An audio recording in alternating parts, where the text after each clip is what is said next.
ini satu. Kalau yang selnya banyak, ada yang tahu disebut dengan apa? Ada Bu. Multiseluler Bu. Ya benar, multiseluler.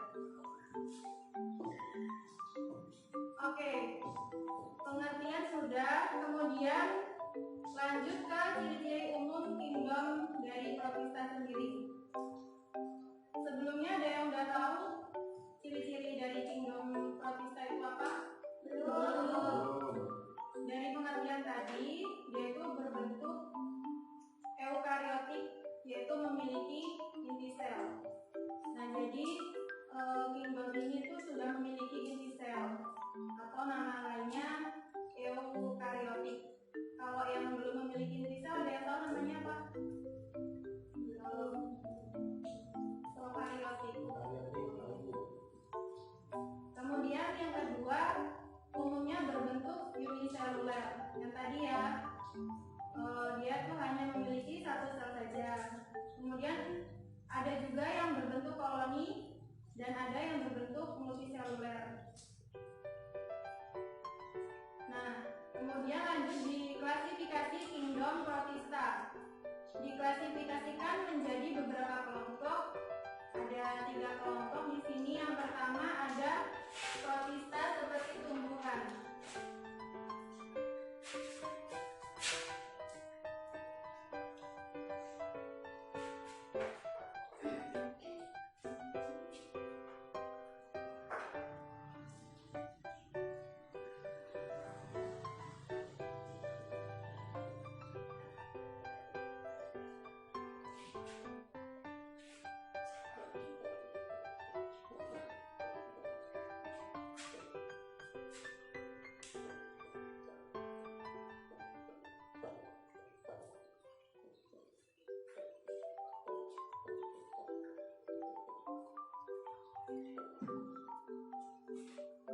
Ada yang tahu nama lain dari protista yang menyerupai tumbuhan?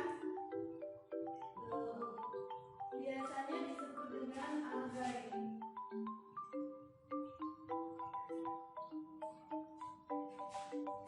Nah, kemudian yang kedua ada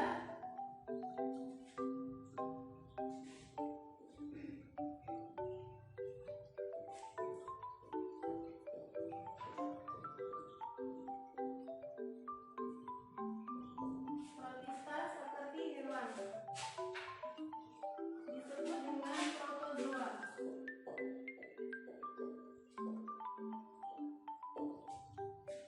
Yang terakhir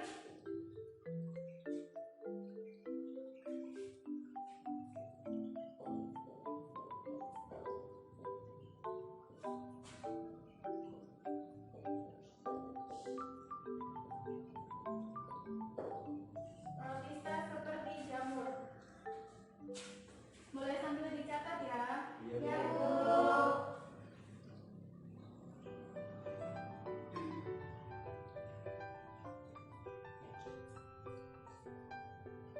Nah, kemudian ada yang tahu ganggang yang ada di laut Ya Bu, tahu Bu. itu termasuk ke dalam protista untuk apa? Tumbuhan. Seperti tumbuhan ya. Ya, Ada yang tahu ciri-cirinya? Ya. seperti tumbuhan Bu.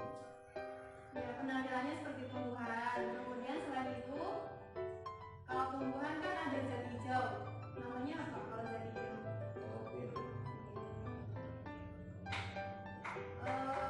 Kalau klorofil berarti dia kan biasanya berfotosintesis. Nah, itu disebut dengan nama lainnya apa? Kalau makhluk yang bisa membuat makanannya sendiri dengan fotosintesis klorofil zat hijau tersebut. Belum tahu. Oh ya. Namanya dengan makhluk heterotrof. Jadi dia itu seperti tumbuhan dan alga atau ganggang itu tadi. Dia memiliki klorofil di bagian tubuhnya. Biasanya kalau di tumbuhan di daun, karena dia itu berwarna hijau, jadi klorofil itu disebut dengan zat hijau daun. Nah, itu fungsinya untuk membantu proses fotosintesis. Selain proses fotosintesis ada bantuan dari cahaya matahari. Kemudian makhluk hidup yang dapat membuat makanannya sendiri itu disebut dengan heterotrof.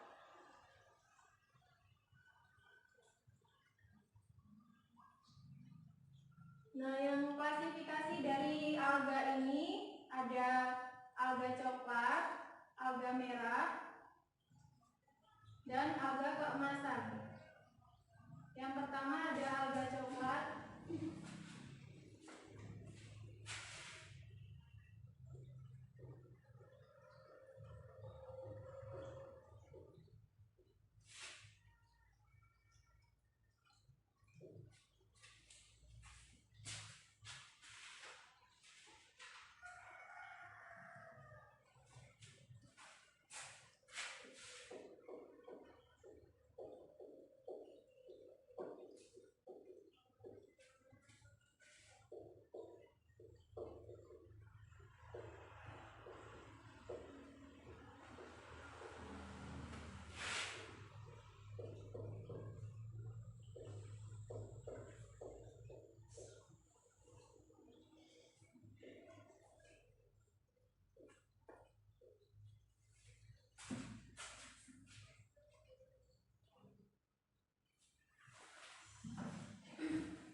Nah, bisa dibaca ya, alga itu dibagi menjadi 3. Yang pertama ada alga coklat disebut dengan Phaeophyta, dan yang kedua ada alga merah yang disebut dengan Rhodophyta, dan yang ketiga ada alga keemasan atau Chrysophyta. Boleh dibaca bareng-bareng? Boleh. Yang pertama ada alga coklat disebut dengan Phaeophyta. Yang kedua, alga merah disebut dengan Rhodophyta. Kemudian yang ketiga, alga keemasan disebut dengan Chrysophyta.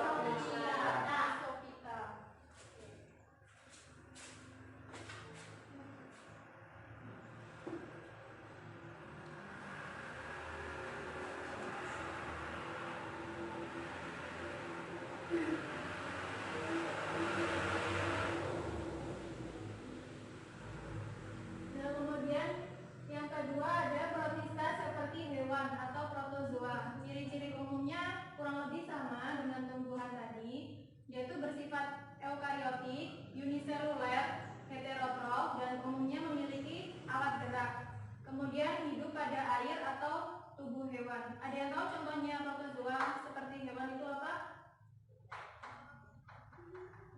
Amuba. Ya, amuba. Lingkungan hidupnya di mana? Tahu Bu. Di udara bebas ya. Jadi amuba itu membelah diri reproduksinya. Kemudian ada klasifikasinya, ada Ciliata, Rhizopoda, Flagellata, dan Sporozoa. Ciri-ciri umum dari Ciliata yaitu menggunakan silia sebagai alat gerak. Ada yang tahu silia itu apa?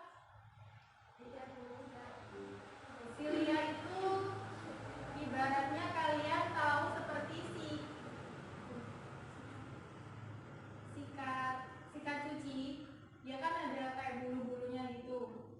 Oh, kalau nggak kemoceng. Jadi dia itu berjalan menggunakan bulu-bulu halus itu. Kemudian memiliki 2 nukleus, yaitu makronukleus dan mikronukleus. Mikronukleusnya itu terlibat dalam reproduksi seksual. Nah, reproduksinya itu terjadi secara 2 macam. Yang pertama ada seksual dan yang kedua secara aseksual. Yang secara aseksual itu dengan pembelahan sel. Jadi misalkan kayak amuba tadi, satu tubuh dia itu menjadi dua. Nah, itu dinamakan dengan reproduksi aseksual. Kalau secara seksual berarti dia melakukan fertilisasi antara si jantan dan si betina.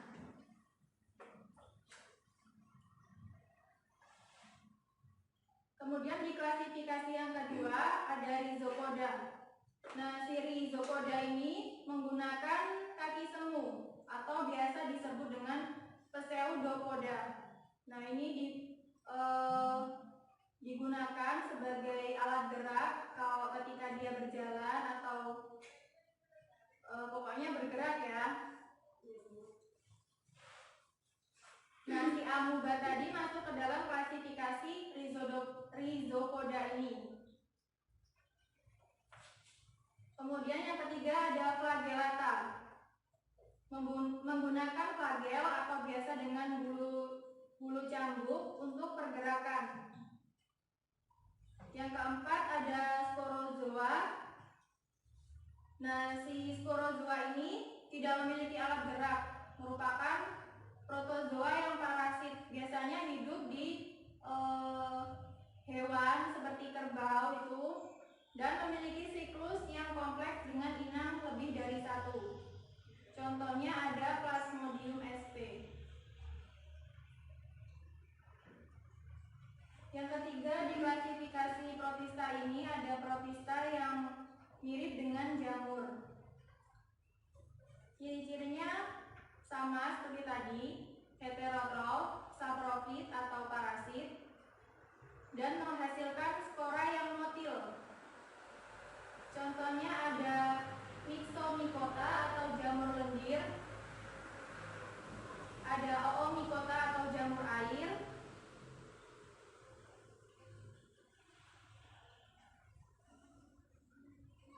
nah, yang jamur lendir ini tadi memiliki dua fase kehidupan, yaitu secara vegetatif dan generatif.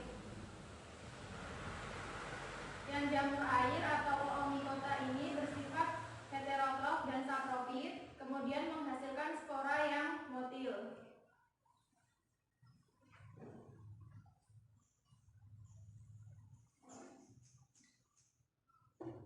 Nah, sampai sini ada pertanyaan?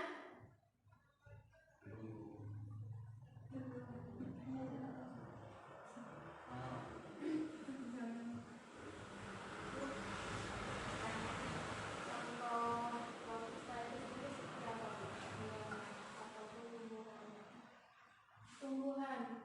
Kalau yang misalnya di protista seperti tumbuhan ya, itu contohnya algae.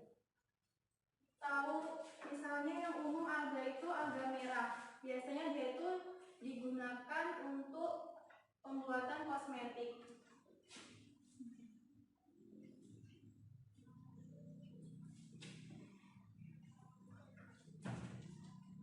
Ada yang tahu alga merah? Pasti ada ya, pernah ya? Nah, ini biasanya digunakan untuk pembuatan kosmetik. Jadi makhluk hidup itu diciptakan bermacam-macam dan juga ada manfaat dan ada mudaratnya. Jadi dia itu kadang bermanfaat bagi makhluk yang lain, namun kadang juga bersifat parasit. Nah, si alga merah ini menguntungkan bagi manusia karena dia itu bisa digunakan sebagai misalnya di produk kosmetik, obat-obatan, namun dengan takaran dan dosis yang sesuai. Ada yang lain?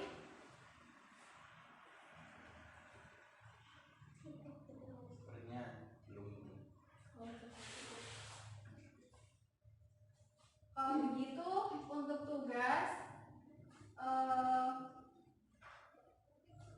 sebutkan salah satu contoh dari protista seperti hewan dan sebutkan ciri-cirinya. Ya, Bu. Dikerjakan 10 menit dari sekarang ya. Ya, Bu.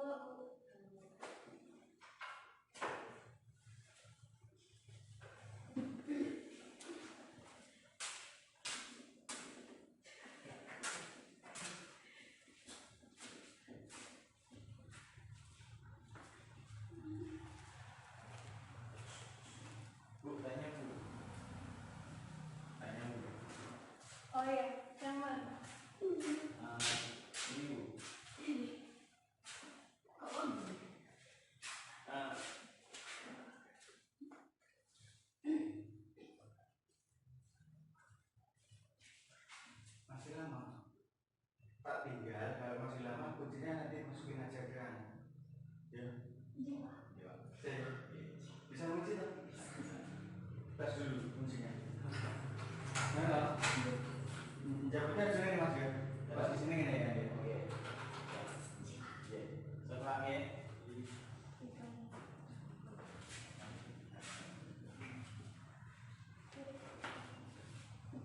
Ayo Pak. Ayo ya. Oh ya.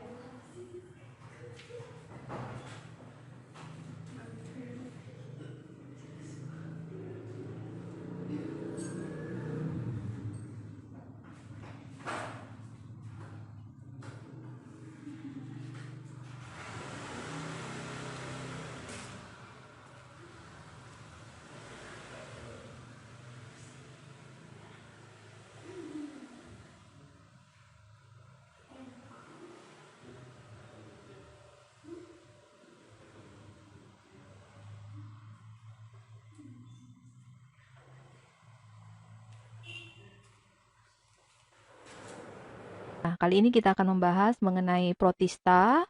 Langsung saja kita lihat di sini.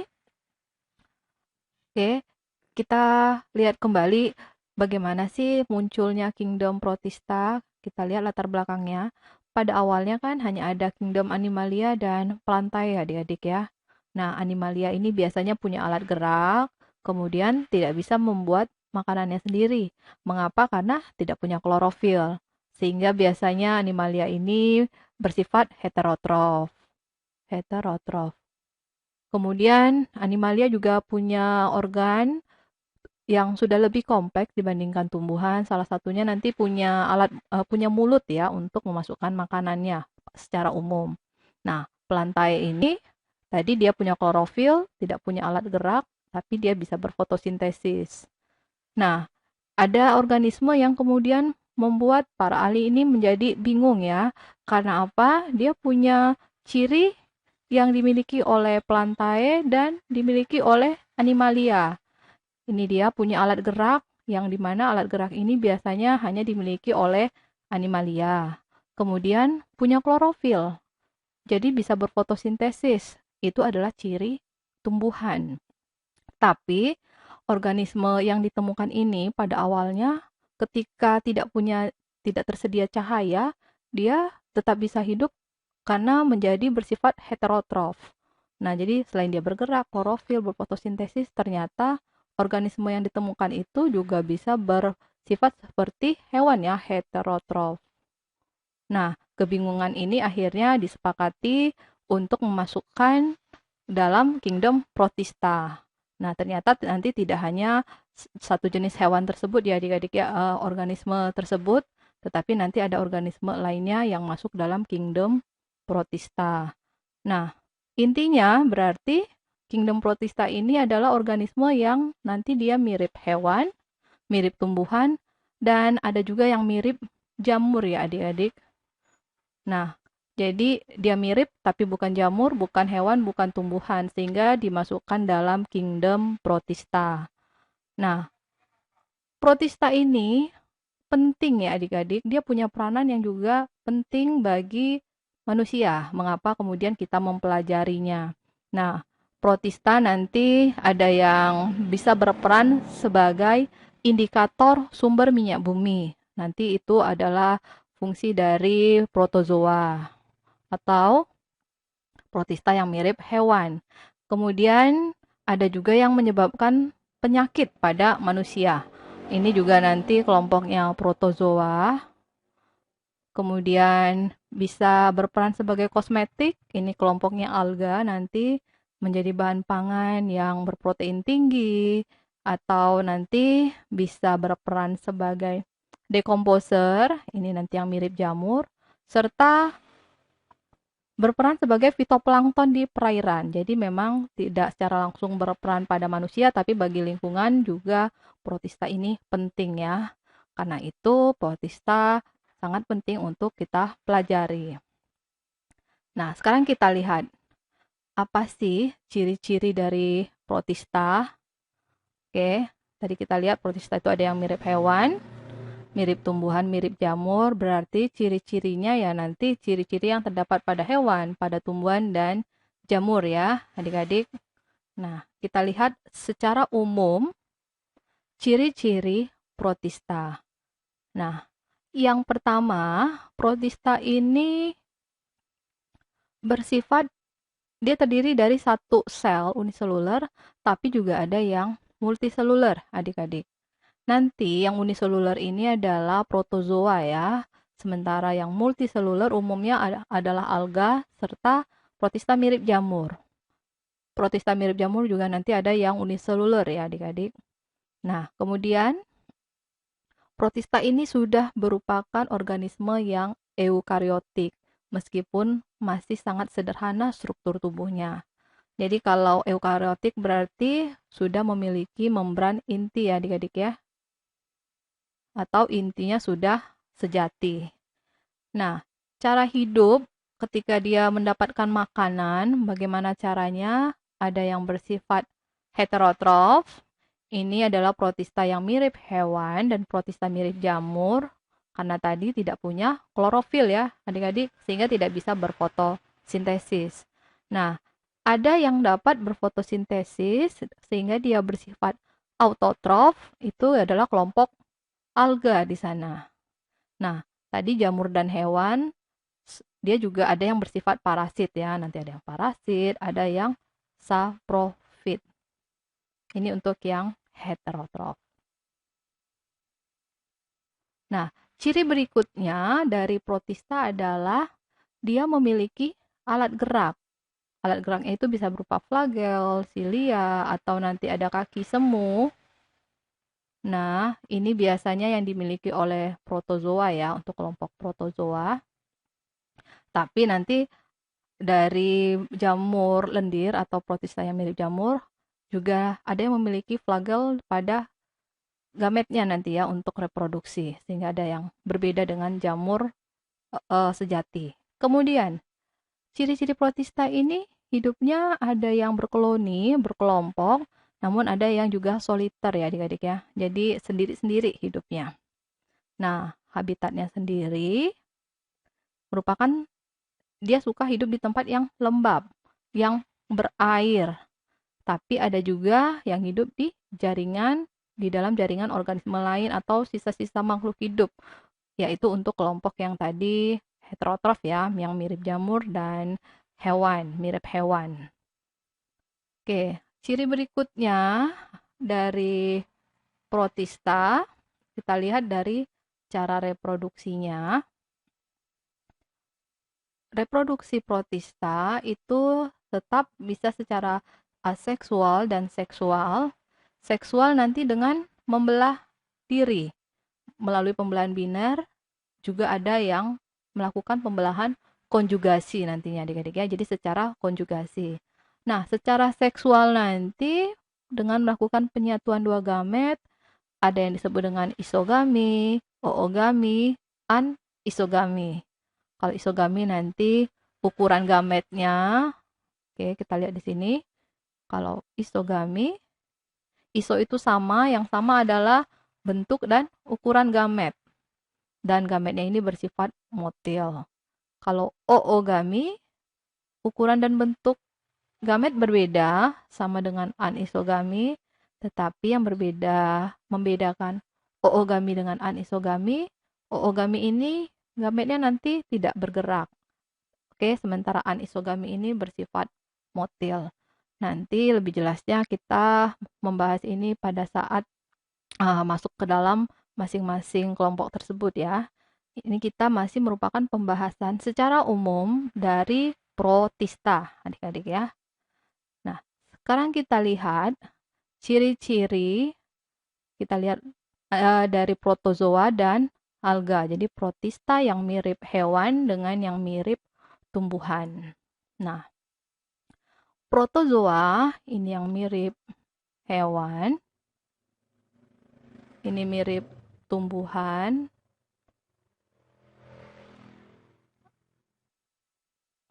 Oke, kita lihat ciri-cirinya. Protozoa ini bersifat uniseluler ya adik-adik. Jadi tubuhnya tersusun dari satu sel, namun satu sel ini sudah memiliki organel yang kompleks ya. Nah, sama seperti alga, uniseluler, tapi juga ada yang sudah multiseluler. Bahkan nanti beberapa alga ada yang dia sudah seperti tumbuhan yang kita lihat karena tinggi tanamannya, kemudian besar, meskipun ternyata itu bukan tumbuhan adik-adik ya, melainkan alga. Jadi mirip tumbuhan tetapi bukan tumbuhan. Nah, protozoa sudah merupakan eukariotik, begitu juga dengan alga, jadi sama ya ciri-ciri keduanya. Kemudian protozoa ini soliter atau berkoloni, dan habitatnya tadi sudah kita bahas, tempat berair, dan protozoa ini tidak bisa berfotosintesis tadi, dia membutuhkan bahan organik sehingga dia hidup di tempat yang kaya akan bahan organik. Oke, karena tadi dia heterotrof. Nah, reproduksinya secara konjugasi dan membelah diri. Kemudian pada protozoa, berdasarkan alat geraknya, yang punya alat gerak adalah protozoa adik-adik ya. Nah, alat geraknya ini nanti macam-macam. Ada yang berupa flagel, silia, dan kaki semu. Sehingga nanti ada 4 kelas untuk protozoa. Ciliata karena dia punya alat gerak berupa silia atau bulu getar. Seperti ini gambarnya. Oke, ini alat geraknya di seluruh permukaan tubuh biasanya atau kecil ya. Nah, flagellata alat geraknya berupa bulu cambuk seperti ini. Jadi dia akan bergerak dengan flagel, berbeda dengan ciliata. Bulu cambuk atau nama lainnya adalah mastigopora ya. Nah, yang ketiga adalah rhizopoda. Nah, rhizopoda ini tidak punya alat gerak, yang ini dia hanya punya kaki semu. Jadi bukan alat gerak yang seperti pada ciliata dan flagellata, namun dia punya yang disebut dengan pseudopodia. Pseudo ini adalah semu, podia adalah kaki, jadi kaki semu. Dan terakhir adalah sporozoa, dia tidak punya kaki semu dan tidak punya alat gerak. Oke, namun masih bisa bergerak dalam tubuh organisme nanti adik-adik ya, karena dia bersifat nanti parasit untuk si sporozoa. Nah, kalau pada tumbuhan, tadi kita lihat, atau alga, dia punya klorofil, namun selain klorofil dia punya nanti pigmen lainnya ya. Kita lihat dulu. Oke, pigmennya seperti ini. Pada plastidanya punya vicocyanin untuk menunjukkan warna biru, fucoxanthin, pirang, phycoerythrin merah, xanthofil, dan karotin. Makanya nanti ada bermacam-macam ganggang lagi adik-adik ya. Ada ganggang biru, ganggang pirang, ganggang merah. Ternyata berdasarkan pigmen yang ada pada plastidanya. Nah, kita lanjut. Oke, si alga dia dapat membentuk amilum. Nah, organ yang dapat membentuk itu adalah pirenoid. Jadi dia punya struktur yang disebut dengan pirenoid, adik-adik ya. Kemudian alga yang uniseluler itu nanti dia akan berperan sebagai fitoplankton di perairan. Jadi produsen pada tumbuhan tetapi sangat kecil ukurannya, melayang-layang di permukaan air disebut dengan fitoplankton. Dan yang multiseluler ini yang kita sebut sebagai alga atau ganggang. Nah, ganggang atau alga ini dia memiliki struktur yang seperti akar, seperti daun, seperti batang, tetapi semuanya bukan akar batang daun sejati. Nah, sehingga disebut dengan talus. Oke, jadi talus ini adalah struktur yang dimiliki oleh alga ya adik-adik ya, atau ganggang. Nah, reproduksinya tadi melalui fragmentasi, membelah diri, dan pembentukan gamet di sini. Secara seksual akan ada penyatuan gamet jantan dan gamet betina. Oke, itu untuk alga. Sekarang kita masuk kepada protista yang mirip jamur, adik-adik. Mengapa dikatakan mirip jamur? Karena ada beberapa ciri yang sama yang terdapat pada jamur, yaitu punya hifa ya, adik-adik. Jamur pasti dia punya struktur yang disebut hifa. Kemudian Jamur lendir atau protista yang mirip jamur ini juga bersifat saprofit. Karena tadi dia tidak bisa membuat makanannya sendiri, kemudian mendapatkan bahan makanan dari sisa-sisa organisme ya makhluk hidup, dan dia sudah memiliki inti sejati, membran inti, sehingga termasuk dalam organisme eukariotik. Nah, jamur asli, jamur yang sejati punya dinding sel. Nah, jamur lendir juga punya dinding sel adik-adik ya, tapi tersusun dari selulosa. Jamur sejati itu dia tidak hanya selulosa dinding selnya ya. Nanti kita lihat kembali. Nah, habitat ada pada air, hidup di air dengan tempat yang lembab, yang jelas kaya akan bahan-bahan organik. Nah, jadi kita lihat mengapa dia tidak termasuk jamur, karena cara reproduksinya berbeda dengan jamur, siklus hidupnya juga berbeda dengan jamur sejati, dan susunan selnya juga berbeda, di mana zigotnya dapat bergerak karena punya flagel. Sementara kalau pada jamur tidak ya adik-adik, jamur nanti reproduksi dengan spora.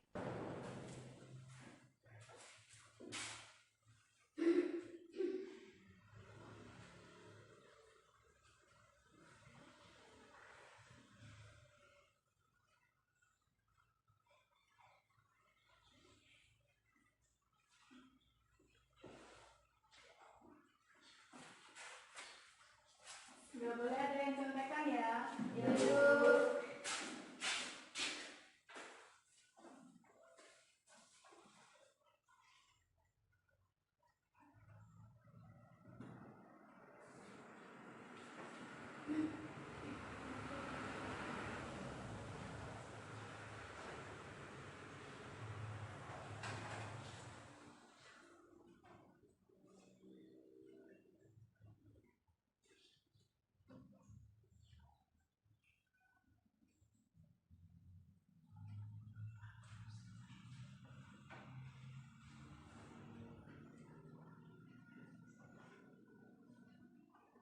Waktunya 5 menit lagi.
Nah, waktunya udah cukup. Sekarang Ibu ingin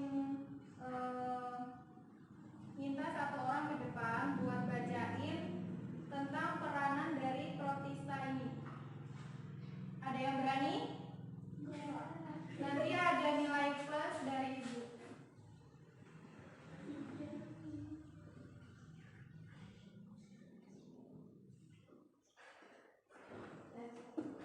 Ya, ke depan.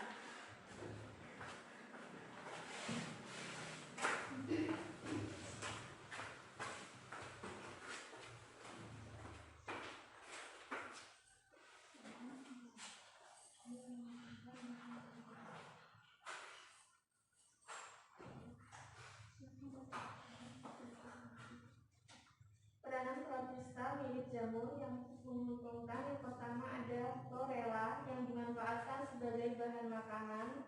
Kedua ada Eusema spinosum yang dapat dimanfaatkan sebagai bahan makanan dan kosmetik. Dan yang ketiga ada Physarum polycephalum yang dapat dimanfaatkan menguraikan senyawa-senyawa dari bagian-bagian tumbuhan mati yang diperlukan oleh makhluk hidup yang lain. Kemudian ada yang merugikan.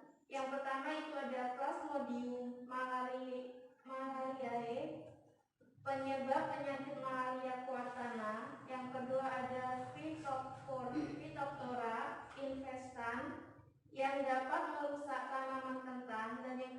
parasitum penyebab penyakit busuk pada peternak.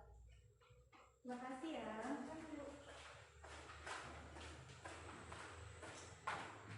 Yuk, satu lagi, ada yang mau maju ke depan? Ada nilai plus lagi. Bella bu, Bella tadi berani bu. Coba maju ke depan.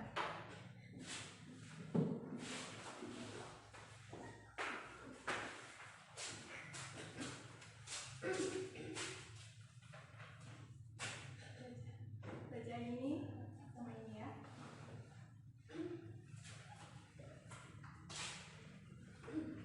Peran protista mirip tumbuhan.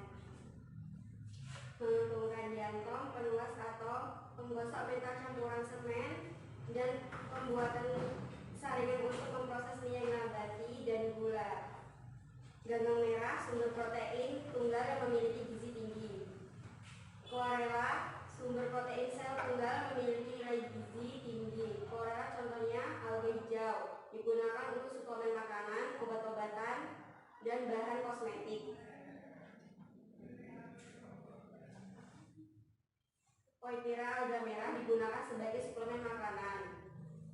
Rhodymenia palmata alga merah digunakan sebagai sumber makanan. Macrolithis alga coklat digunakan sebagai makanan suplemen untuk lemak karena kaya Na, P, NCA.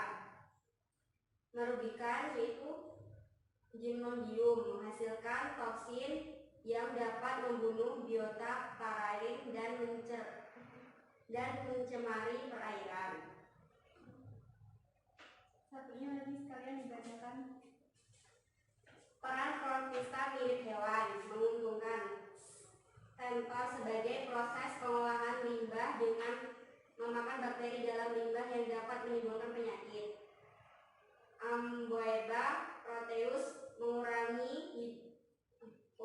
hidup suportif baik di dalam bebas maupun pada organisme lain.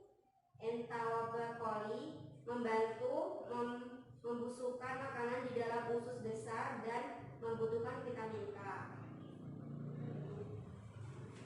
Ya. Terima kasih ya.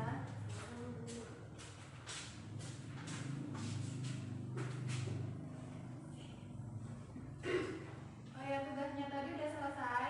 Sudah. Jangan lupa dipelajari di rumah ya. Nggak dikumpul bu tugasnya bu. Dikumpulnya minggu depan sekalian dengan tugas untuk di rumah.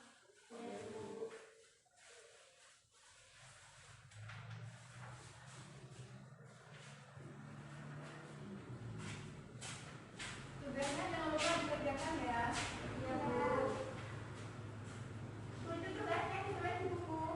Iya, disalin di portofolio.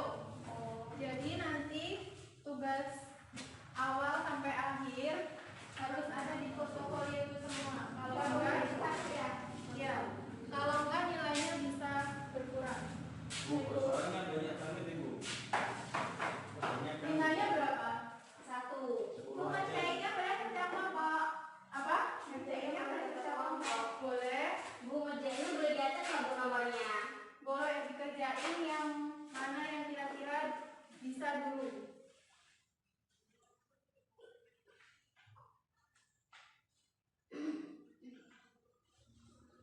Ada yang bisa nyimpulin nggak tadi kita belajar apa aja?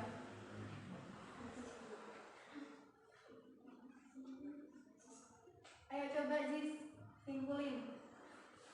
Nah, jadi tadi itu bu, yang seingat saya alga itu ada 3, yang coklat, merah, sama emas. Terus apa lagi bu ya? Terus tadi itu ada protista yang mirip hewan sama tumbuhan. Nah, terus ada prokaryotik sama eukaryotik. Yang prokaryotik yang apa? Aduh lupa bu. Terus ada yang uniseluler sama multiseluler bu. Yang uniseluler yang selnya cuma segini, selnya cuma 1. Yang multiseluler ada banyak. Terus ada yang Bersifat heterotrof. Apa tadi heterotrof? tadi apa bu ya? Lupa. Ciri-cirinya dia itu memiliki klorofil. Oh ya itu bu.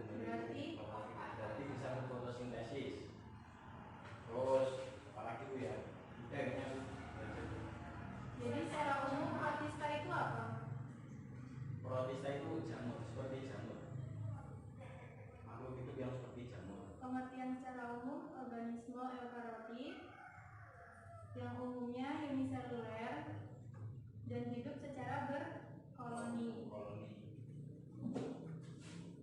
Oke, kalau gitu Bu rasa cukup untuk hari ini. Dipelajari lagi, dikerjakan tugas-tugasnya.